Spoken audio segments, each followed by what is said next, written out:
I want to bring today's episode to the podcast talking about type A's. Typically, we will coach busy professional type A's that have done everything, done all the research, and it's still not working. Typically, they've had at least one failed IVF. Then they find our program and really are committed and ready to make all the changes from a functional perspective. So we're talking about what are some of the things that as a type A that we can let go of? How do we navigate this journey on our own terms so it doesn't turn into a very stressful, feeling impatient, feeling panic? How do we turn that around? And so what we wish we knew when we were trying to conceive from people that are type A's. So excited for you to listen. I regularly speak with 5 to 10 couples per week who are struggling to have their baby. And although we want to help everyone, we only have 4 spots available per month to work with us. I would like to invite you and your partner to a Supercharge Your Fertility Discovery Call. And this call is for you if you meet at least one of these criteria. You've been trying to get pregnant for at least 2 years. You've been through at least one failed IUI or IVF.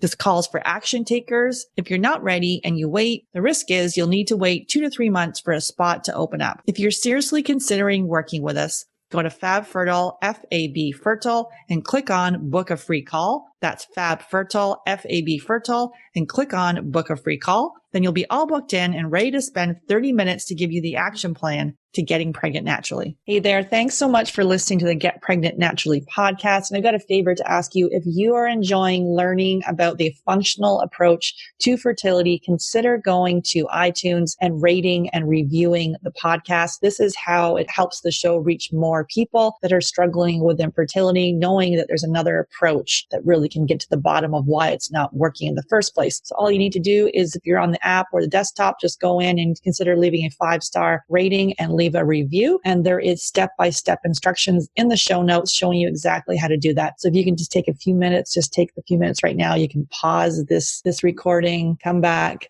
leave the review. It would really mean the world to me and help others that are on the fertility journey as well. Take care. One theme that keeps coming up with the couples in our Fab Fertile Couples Coaching Program is sleep. Whether it's insomnia, having a hard time falling asleep, waking up at night, or feeling tired when we wake up, sleep is critical for fertility and hormones. And that's why I'm so excited to have Blue Blocks as our podcast sponsor. So we're exposed to blue and green light from our phones, our tablets, our computers, indoor lights, and more. And this exposure impacts our melatonin production. And melatonin is essential for both female and male fertility. It helps determine the frequency and duration of our cycle and impacts sperm. There's lots of blue light blocking glasses on the market, but the ones from Blue Blocks, they've actually compared other popular brands, and Blue Blocks block 100% of blue and green light, while other brands fall short. So I have their sleep glasses. They have red lenses, and the ones I have are a little translucent frame, and they're so stylish and really cool. And so they eliminate 100% of the blue and green light in the 400 nanometer to 550 nanometer range. So this is exact range that has been shown in clinical studies to disrupt melatonin and negatively impact your sleep. So all you do is wear your sleep glasses after sunset until it's time for bed, and you'll notice improved sleep after just one use. And it's also cool to use when you're flying for managing jet lag. So I got to say I was a little skeptical about the noticing improvement after one use, but literally I use these glasses and my sleep is actually already pretty good. I used them for one day, and I have to say after one day, I had the best sleep of my life. I just felt so rested. So these glasses, they ship free and they're tracked for all orders anywhere in the world. And also they have all their frames come in prescription, non-prescription, and reading glasses. Plus you can send in your frames and they'll add the blue light blocking and green light blocking lenses to your frame. So this is an easy hack that you can add to your fertility toolkit. All you do is go to Blue Blocks, BLUBLOX.com. Use the coupon code GetPregnantPodcast at checkout and receive a 15% discount. That's Blue Blocks, BLUBLOX.com, and use the coupon code GetPregnantPodcast to receive your 15% discount. I didn't need to go to donor eggs. Obviously, I don't regret it. I have beautiful children. I could have done things differently, restored. I was still cycling back in my 20s. I could have looked at my health, the environmental toxins, the stress I was under. Many women are being told their eggs are too old. That's often merely an assumption that's not based on actual evidence. The reason being that there is no direct test of egg quality. You can't test egg quality. It's the man who's got a food sensitivity or he has a zinc deficiency. Like there can be a root cause to these symptoms that are, quote unquote, period problems, that the doctor will pass you a pill without any question of why. And some part of you knows that if you can reframe your journey from not one of struggle, or if it is struggle, learn how to embrace the struggle. Learn how to embrace it. Most conditions in the child occur during the 9 months of development. It's the genetic switches are turned on or turned off, and they're pre-programmed. So you are in such a powerful, amazing position to do amazing things for your kids. Why is IVF the first step? Because we believe it should be the last step. Welcome to Get Pregnant Naturally, where functional medicine and natural fertility solutions will help you get pregnant and have your baby. Hey everyone, I'm Sarah Clark, founder of Fab Fertile and your host. I believe the functional approach is the first step for anyone struggling with infertility, and my aim is to help you get pregnant naturally. Today I'm welcoming Monika Friedman back to the podcast, and we're digging into what a type A wishes she knew when she was trying to conceive. Monika is part of my team here at Fab Fertile. She's one of our fertility coaches and an integral part of our couples coaching program, which uses functional lab testing, diet, and lifestyle changes to dramatically improve conception. So if you're struggling with infertility, your body is desperately trying to tell you something. Focusing on your health will either help you get pregnant naturally, or if you do need to go to the fertility clinic, it will improve your chances of success. Monika is a fertility coach helping busy professional women increase their chances of getting pregnant with less anxiety and more joy along the way. She is a 4-time IVF warrior, a yoga teacher, and a working mom with an MBA and 15 years of corporate experience under her belt. Her own challenging journey to motherhood has made her passionate about helping others to make their path easier. Thanks so much for listening, and I'm so thankful that you're here. Make sure you hit subscribe. And if you know someone else who's on the fertility journey, please share this podcast with them. Hey, Monika, excited to have you back on the podcast. Thank you so much, Sarah. I'm excited to be here. Awesome. So today we're going to be talking about, first of all, we're going to dig into the type A piece. I just want to give a little definition here of what constitutes a type A. A type A is someone who is outgoing, ambitious, rigidly organized. That's an interesting one. Highly status conscious, impatient, anxious, proactive, concerned with time management. And people with type A personalities are often high achieving workaholics. So we typically work with mostly type A's. Definitely the theme in there, we see people obviously with the impatience, being anxious, and the time management, really wanting to, that was me, like controlling the plan, super impatient, kind of panicking and rigidly organized. I don't really say that's me, but I like to be organized. So it is, we see, we work with busy professionals. So with the type A piece, you wanted to kind of talk about today how with that and some of those characteristics, great, some of those are great strengths, but also when you're dealing with something with uncertainty, and the whole world's going through uncertainty right now, but anyone dealing with infertility, uncertainty is just part of their daily existence. And with that, it can be going into a lot of controlling, over planning, over researching, and stuff that just really is not helpful to our well-being. Wanting to dig into that today. What's your take on the type A side of things and infertility, Monika? I was just wondering if you were talking about me 7 years ago.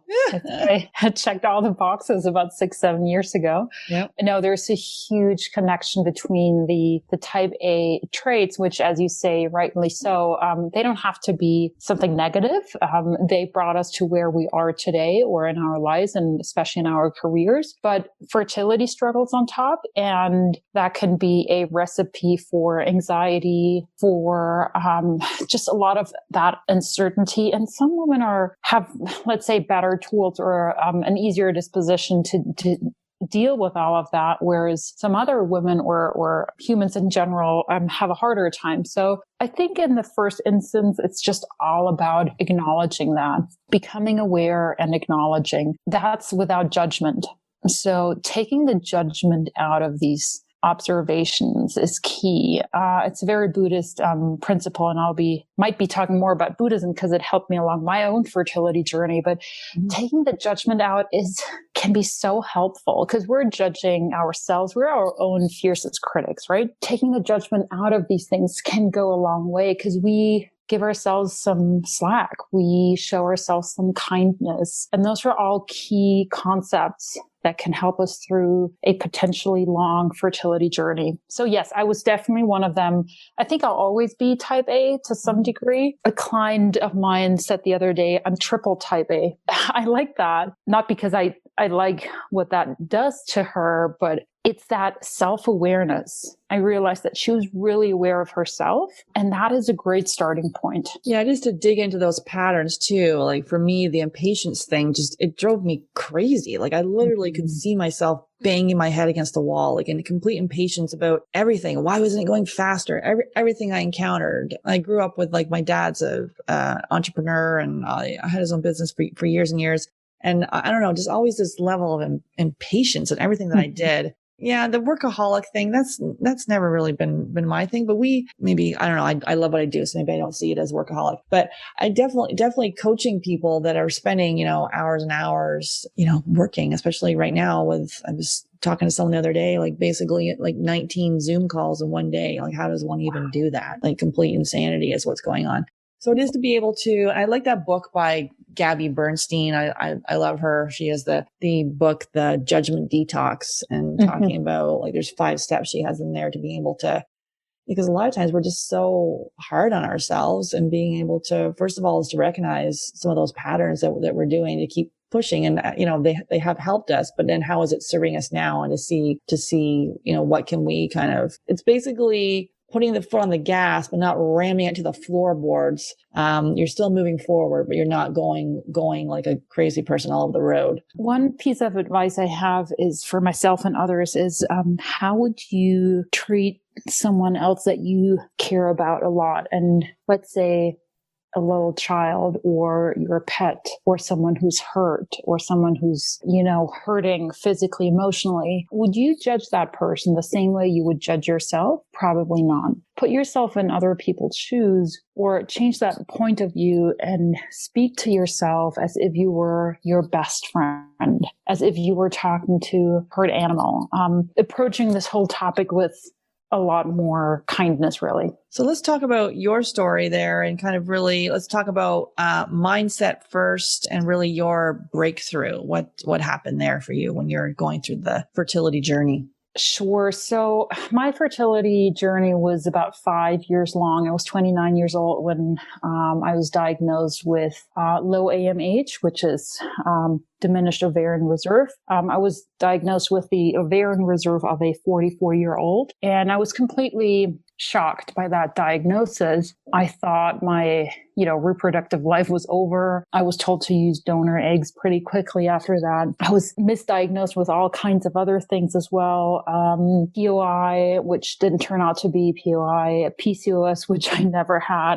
So I went through a lot of diagnoses and a lot of guessing and a lot of trial and erroring. Anyway, long story short, I did a lot of things, and I did get pregnant eventually. I had one miscarriage along the way, but really I was an emotional mess throughout this. I remember one summer I just left. I just left for a yoga retreat to Colorado. My husband knew, but no one else knew. My friends and family got really worried about me. I just couldn't deal with reality anymore. I just couldn't deal with my emotions. I couldn't deal with pregnancy announcements. I couldn't deal with anything. So I just left. And that's when I realized, okay, I need to find a way to deal with emotions. I need to find a way to be kind to myself and my husband, because I wasn't kind to myself nor my husband. I was an emotional mess, and I did find a way through. And I really drew on my own yoga practice. I'm a yoga and meditation instructor, have been way before my fertility journey. And that has really helped me find peace. So this fertility journey was also a transformational journey for me, an inner journey from being completely hijacked by emotions, being swept off the floor by any kinds of triggers. And we all know these triggers, right? And especially during the holiday season. And it led me to finding peace with myself, being able to look myself in the mirror again, showing kindness to myself and others. For the longest time, I didn't understand what kindness meant. But then at some point, I realized it's also being able to forgive yourself and forgive your body for what it's not doing, what you thought it would do, or what it's supposed to be doing. So I learned so many things. And as I mentioned before, Buddhism was a central part of this discovery, the self-discovery. What I like about Buddhism is it's not a religion as such, it's more of a philosophy around concepts. And they still help me every single day today.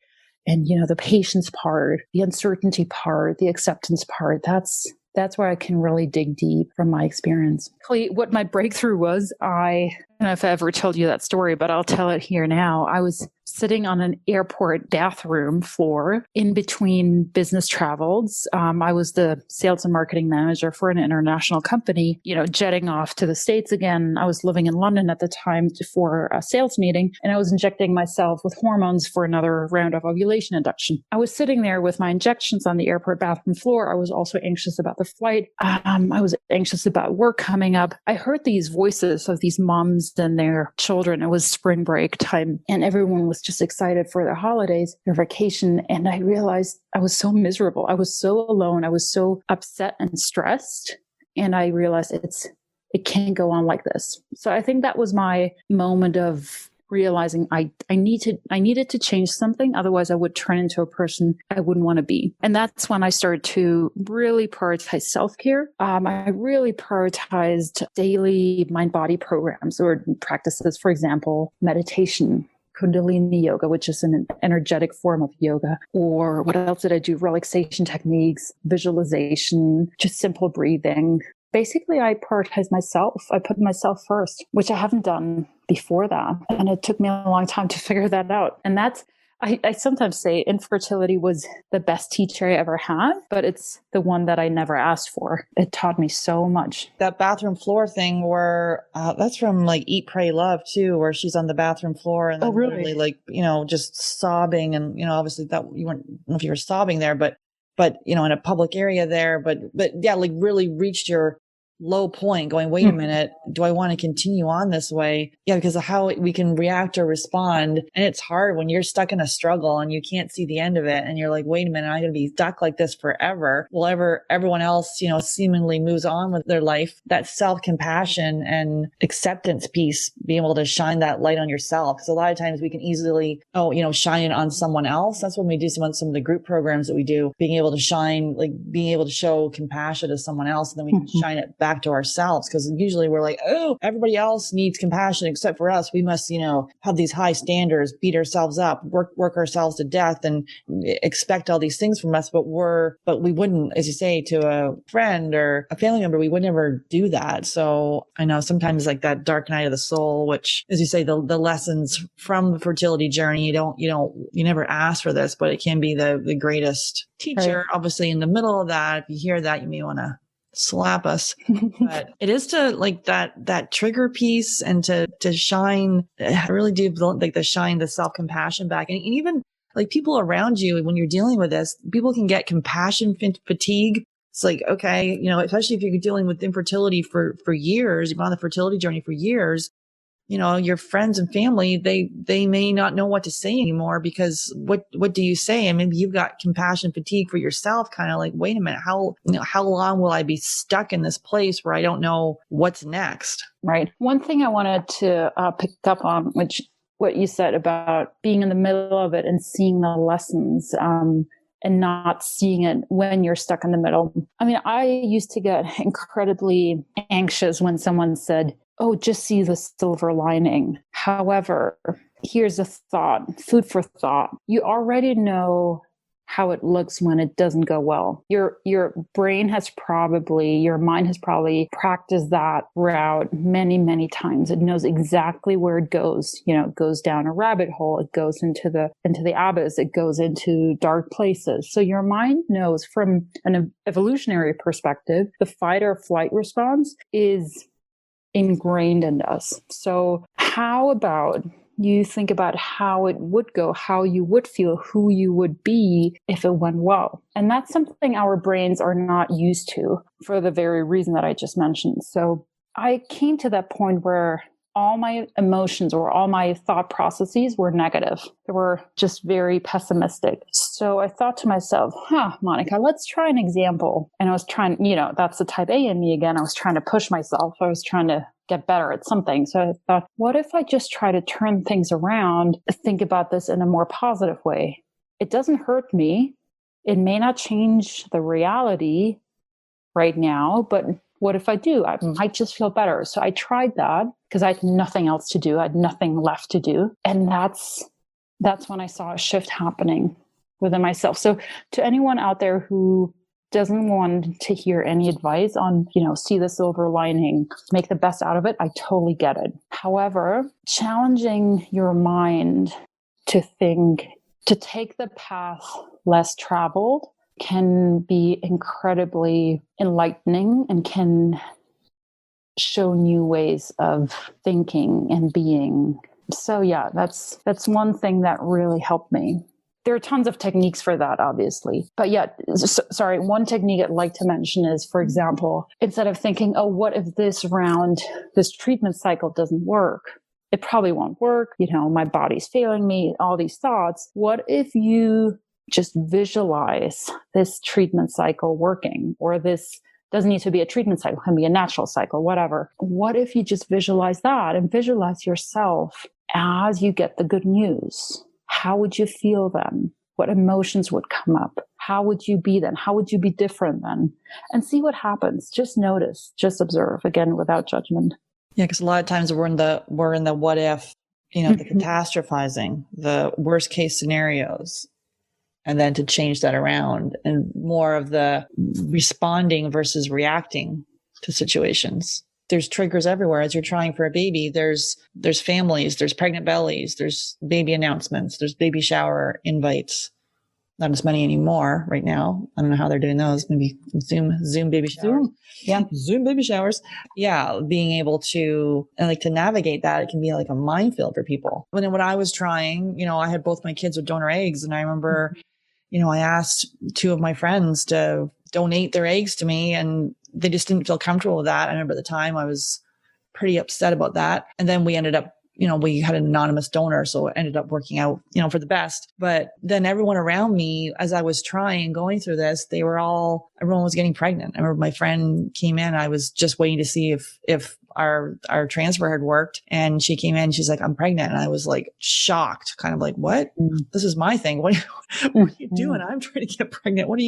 She's pregnant with her third. Yeah. Like a lot of heartache and things around there. And as you say, to be able to see how do you navigate this, and to be able to navigate it on your own terms can be helpful. So yeah, what was a tip that you were going to give there? I reached out for external help a lot. And that's the one tip I would give anyone else going through this right now. You don't have to do this alone. There are so many professionals out there that can help you with this, who are trained specifically in the fertility field. And, that's one of the reasons why I became a fertility coach, because I wanted to offer that service, which I was lacking back then. But what I did back then, I did lots of couples counseling. I talked to a naturopath. I talked to an energy healer. I talked to a therapist on my own. However, I thought all of these people were missing the fertility piece. They were all great in their own area, but they were missing the link to fertility. So it's almost a blessing. The social media game is almost a blessing these days, even though sometimes a curse. But there's a great community out there that is ready to help. Reach out. You don't have to do it alone. Yeah, it's courageous to ask for help.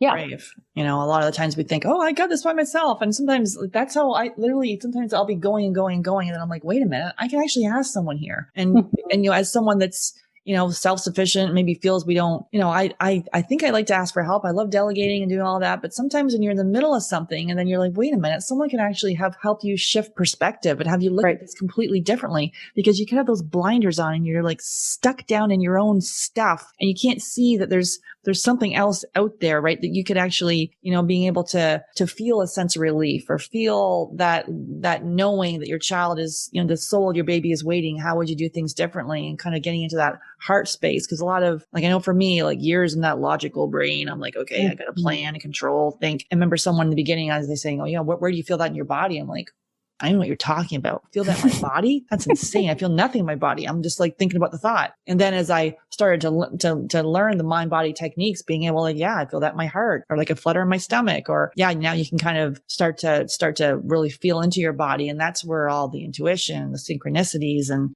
the fact that you're listening to this podcast right now, you've been, somehow you found it out of all the podcasts out there, and hearing this message right now. And it's something to, what are some healing opportunities, and how do you continue to see what is the right path for you? And I think sometimes doing that by ourselves, we might get like stuck in our own stuff. And as far as the lifestyle of a type A, let's kind of dig into that. What does that look like? I can only talk about myself, but I was definitely a hamster in the wheel, in the corporate world. I had this big job. I was traveling around the world, which I kind of miss now with COVID and everything. But anyway, I also don't miss it. I was always this very sportive, active person, and I worked out a ton. I worked out at least 5 to 6 times a week. Lots of it was running. I would run to work, 10 hours, run back, and then wonder why I couldn't sleep,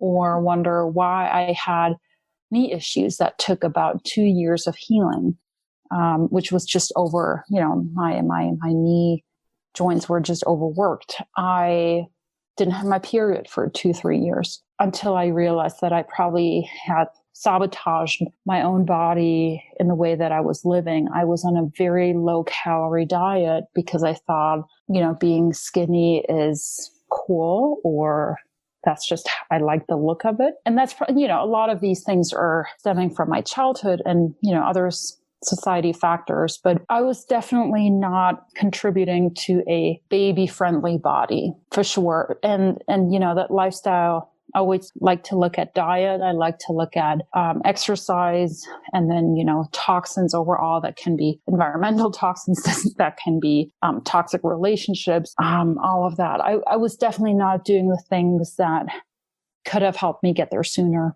And once I found out, and it was a long, slow process, once I found out, I had to forgive myself. I had to forgive myself for sabotaging myself. And my sister keeps saying, don't be so hard on yourself, but it's easier said than done, right? Forgiveness is a key piece in my fertility journey. And again, if someone who's listening sees themselves in this, so if you have a crazy busy job, if you love the workout, which is a coping mechanism for sure, the endorphins, you don't want to miss it.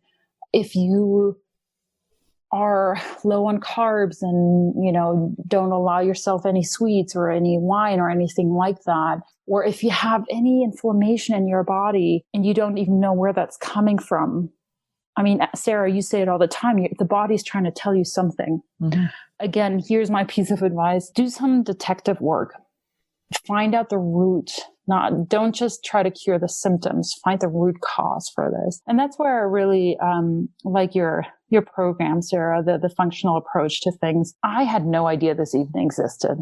I wish I had known about this functional approach. I wish I had known about what your diet can do or not do to help your fertility, your lifestyle, your exercise, all of that, your sleep. I thought I don't need much sleep. I just need to work harder. And that was because it was my MO in life. I thought, if I have a goal, if I work hard, that equals result. But fertility doesn't get that memo. Fertility works by its own rules. And I love that quote for that reason. I think it's from Lao Tzu. It says, nature doesn't hurry, yet everything is accomplished.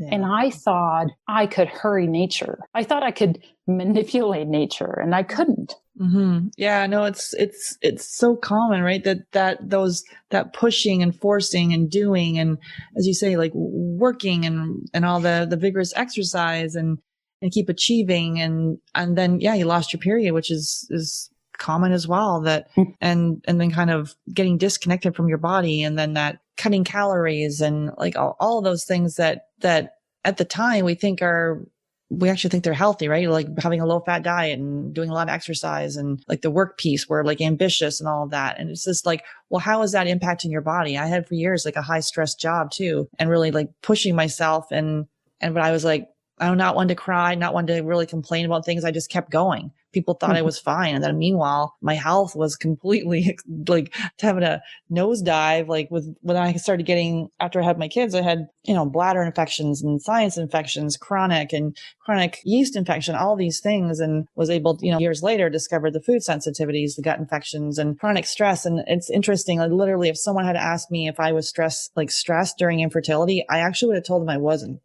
Like I was so disconnected because I was just like, I'm going to push through. I'm going to do this. I'm going to plan. If it doesn't work, I'm going to take a trip around the world, and quit my job. But I'm going to, I got to plan A, B, C, D, E, and F. Yeah, it was just disconnected and not even knowing, like I was totally stressed out. There was a reason that my jaw was like clenched. I had like TMJ. I remember at one point I couldn't even open my mouth to like put food into it. I'm like, what the heck is going on? It was so freaking tense. And because I was just like pounding away, then the body at some point just says, I don't think so. So it is to be able to see where you can, like that softening piece. And I've talked about this in the podcast before. And I remember I still like to talk about it because it was when I was doing the coaching program and someone said, yeah, I just start my day and I see where it takes me. I walk out the door and I go with the flow. And I'm like, you are completely insane.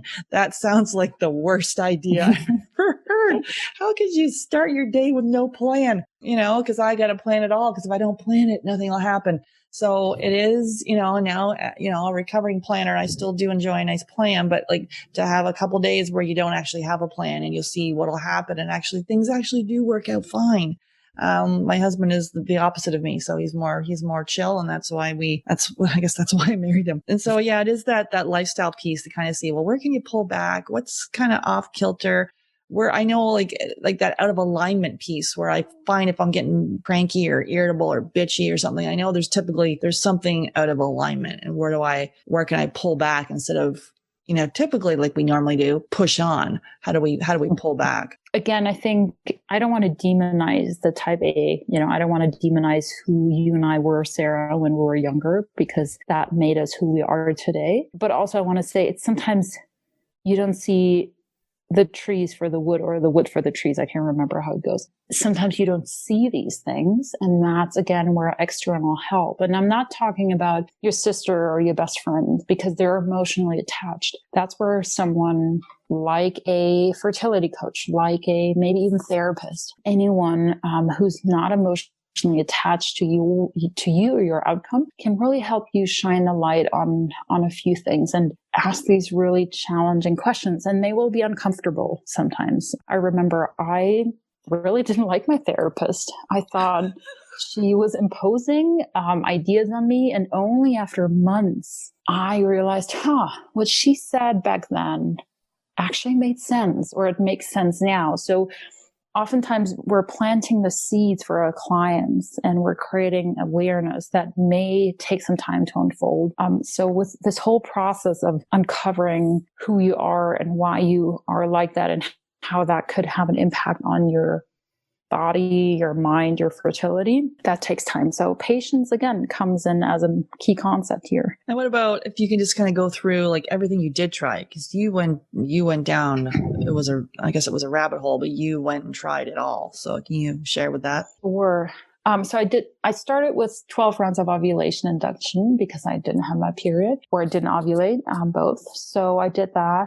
It's basically like IVF, but without the egg retrieval. So no surgery. That never worked. But I was still pumped up to the brim with hormones. Oh yeah, I forgot I took lots of supplements or medication for PCOS, which I never had, but I almost forgot that because it's so long ago.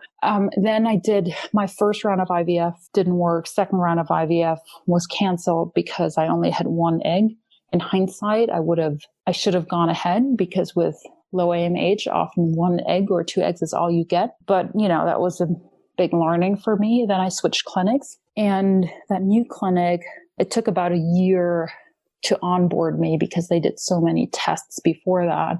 I did lots of karyotyping, lots of chromosomal tests, did lots of FSH retesting because low AMH, you often have high FSH. So it took me a good year. Then I did another round of IVF. Sorry, in that year, I took that year to do all kinds of other things. So went to Greece. I happened to be on a business trip, which was great. And I saw this clinic in Athens that did ovarian rejuvenation. So basically, they use your own blood plasma to rejuvenate your ovaries, mostly for the reason to restore your menstruation, but also to help follicles grow. I don't know if it did the trick for me. I always just had 2 or 3 follicles. So I can't say the effect, but I did it because I just didn't want to leave any stone or rock unturned. So, and you know what? Again, I met the most wonderful ladies there at the clinic.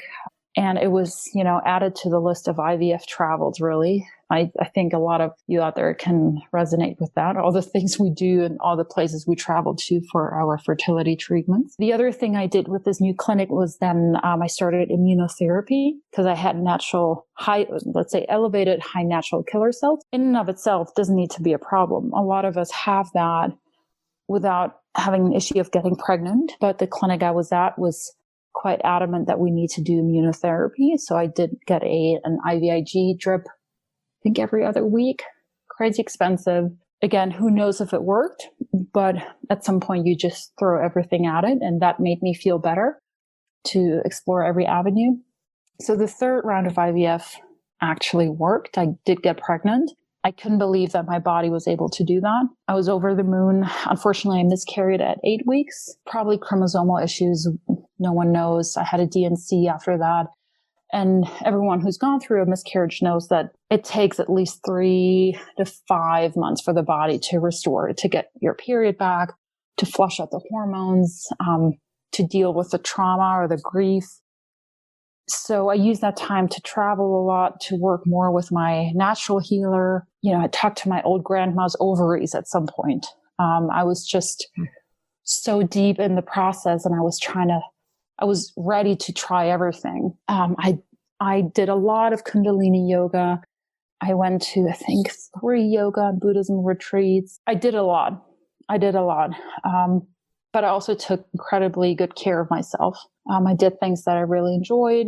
I found things that that were joyful in my life. I traveled. I did photo books. I cooked up a storm. I read a million good books. I watched really good movies. So it was, in a way, it was the time of my life because I had just a lot of fun. But still knowing, okay, my next cycle is coming up. So the 4th round with that second clinic started, and I didn't even believe in it. I went in and I told them I don't even want to buy that medication because I don't think it'll work. They said, no, let's try it. And in hindsight, I'm really grateful that they believed in me because that round worked. And I carried to full term. I had the easiest pregnancy, natural, wonderful birth. I now have a 20-month-old toddler, and I'm incredibly grateful for the medical system having helped me through this and being there for me. But I have to say, 2 caveats. One is it really took a huge toll on my body. The hormones, the general anesthesia, the miscarriage, all of that. It's really not easy on the body, and there's a lot of detoxifying that needs to happen after, and a lot of trauma release. I sometimes talk about infertility PTSD, which I think it will almost never leave me. And that's not a bad thing. It's just an awareness. But definitely I have worked through it. I forgot what I wanted to say. The other thing was, the financial aspect. I mean, I was in London at the time, and things over there are cheaper, fortunately, and insurance covers a lot. But I mean, I don't have to tell you, we basically spend all of our savings on this. And that brings with it, or can bring with it, all kinds of other issues, such as relationship issues, confidence issues, the whole gamut. So, of course, I'm so grateful that IVF worked for me because I thought it was the only way out for me. But obviously, in hindsight, I would have liked to avoid it. And had I known about other approaches, I would definitely have looked into that first. And that's where I think your approach, Sarah, the functional approach to fertility, can really be a beacon of hope, because it's, what if we feel that IVF is the only option? We get into a panic. We think time is ticking, biological clock is ticking so loud. Sometimes, and you say that sometimes a lot, sometimes we have to take 2 steps back before we can take one giant leap forward. And that's where your program, Sarah, can really help in getting back to the root causes of that infertility. Or we don't even have to call it infertility. It can be subfertility or whatever. That's where we can regroup and then say, okay, with all this information, we can now take a huge leap forward, heal our bodies, actually find a way around IVF or ICSI or IUI. What are your thoughts on this? Yeah, because a lot of times we just don't know there's anything else out there. Like I got the diagnosis of POI, POF at 28 and had both my kids with donor eggs. I had no idea that I could, I had food sensitivities, the gut infections, the chronic stress. I didn't figure that out until I was, 10 years later, until I was, almost 40. Yeah. A lot of times you don't know what you don't know. So when you know better, you do better. Maya Angelou, I did butcher that quote a little bit, but it's to me, like most people that come to us, they've had at least one failed IVF. An average IVF is $20K. And it takes an average of 3 for a successful outcome. So that's a lot of money.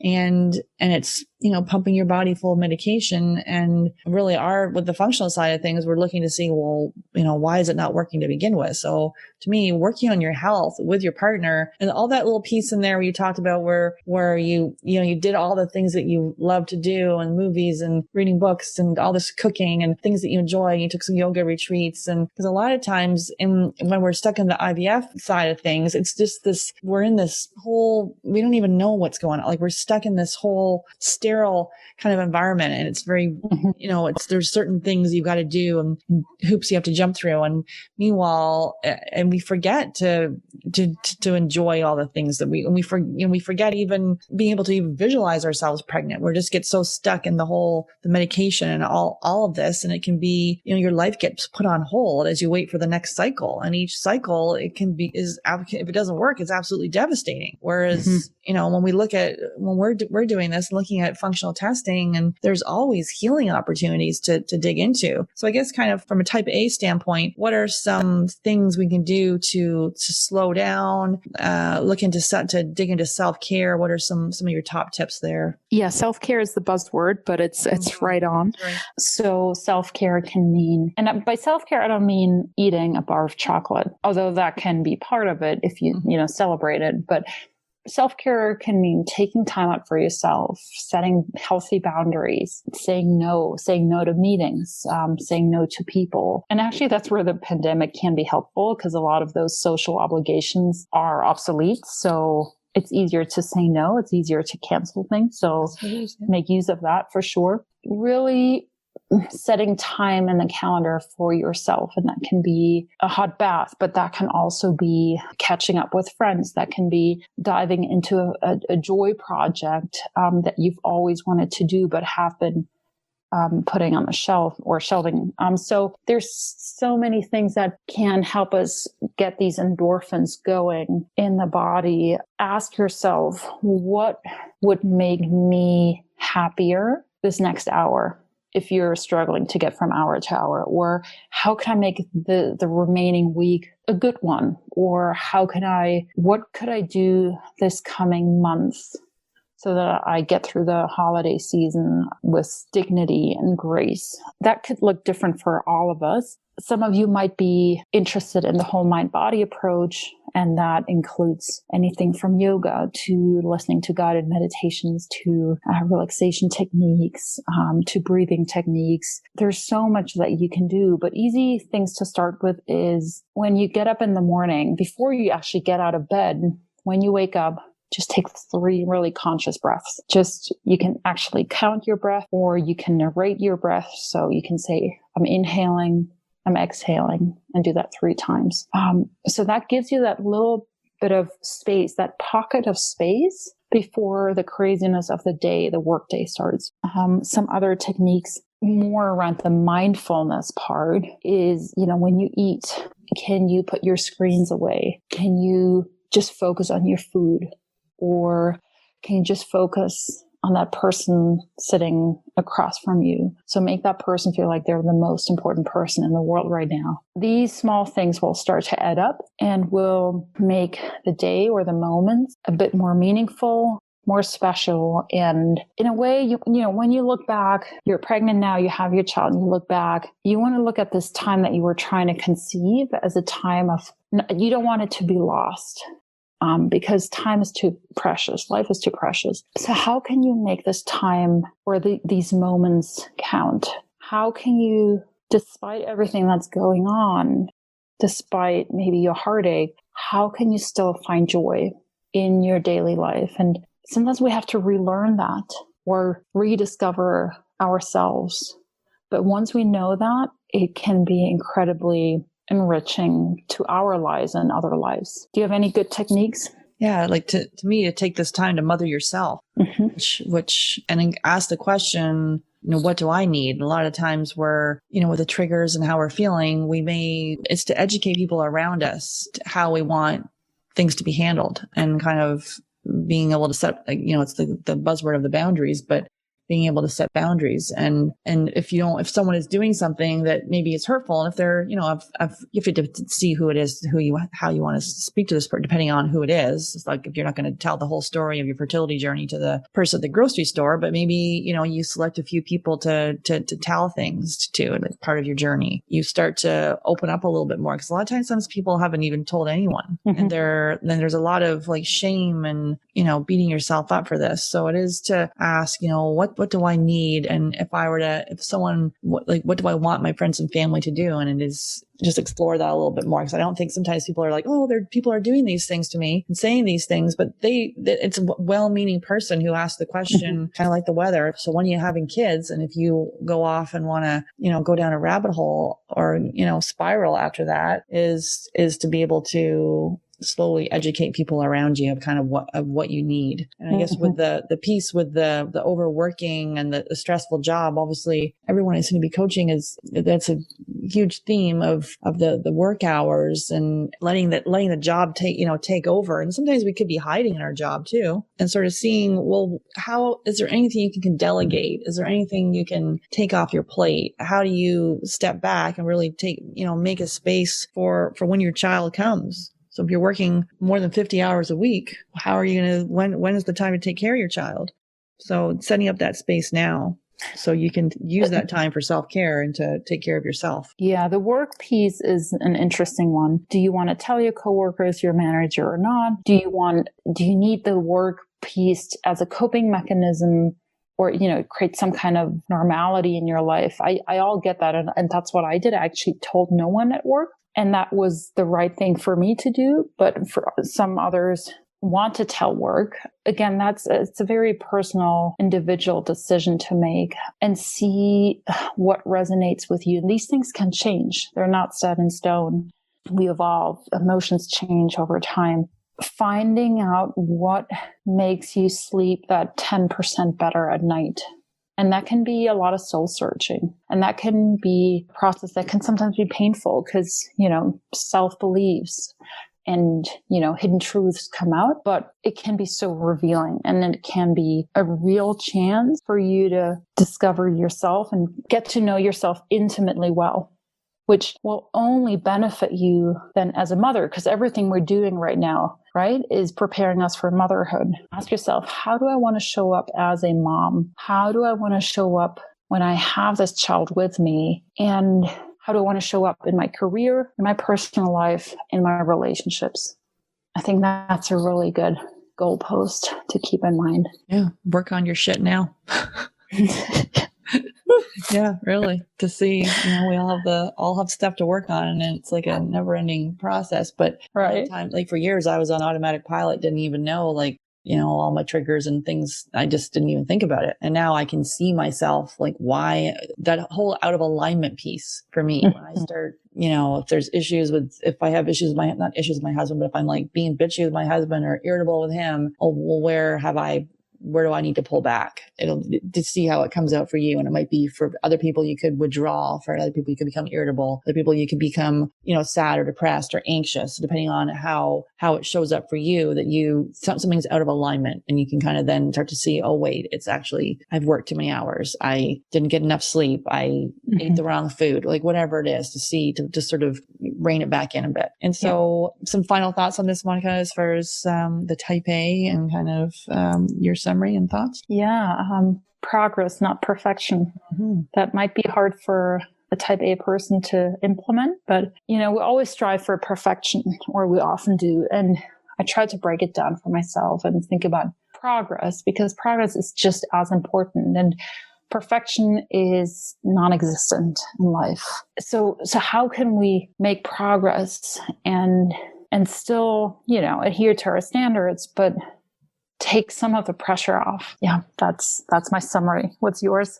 Yeah, I love it with it's that gas pedal thing where you're still moving along, but the gas pedal's not rammed to the floor and you're not flying like a crazy person down the road. It's going, you're moving down the street, you're still moving at a reasonable pace and you're still making progress, but not, that perfection piece, to be able to see if you've got those, those high expectations that really you wouldn't ask anyone to do, but apparently you ask yourself to do these things. How do you then release some of that? And first step is to be aware of it. Right. And we're not saying you should give up. We're not saying you should stop. We're not saying you should reverse the direction. We're just saying take it a little bit slower and make it more sustainable. Make that journey a bit more sustainable and workable. One more quote that I love on perfection is Salvador Dali said it. He said, "Have no fear of perfection because you'll never reach it." Once I read that quote, I thought, that's great. All the pressure is off. I don't need to reach it. I'll just do what I do. And that's the best that I can do right now. Sometimes that's enough. That's just enough for today. I love it. That's a perfect ending. Awesome. Well, thank you so much. Thank you, Sarah. Melatonin is important for female fertility. It helps regulate hormones and maintain the body's circadian rhythms. Plus, it helps determine the frequency and duration of the menstrual cycle. Plus, it impacts sperm count and motility. Blue and green light negatively impact our melatonin production. That's why we recommend Blue Blocks blue and green light sleep glasses to all our one-to-one clients. Simply go to BlueBlocks, BLUBLOX.com and use the coupon code GetPregnant Podcast at checkout to receive your 15% discount. That's BlueBlocks, BLUBLOX.com, and use the coupon code GetPregnant Podcast.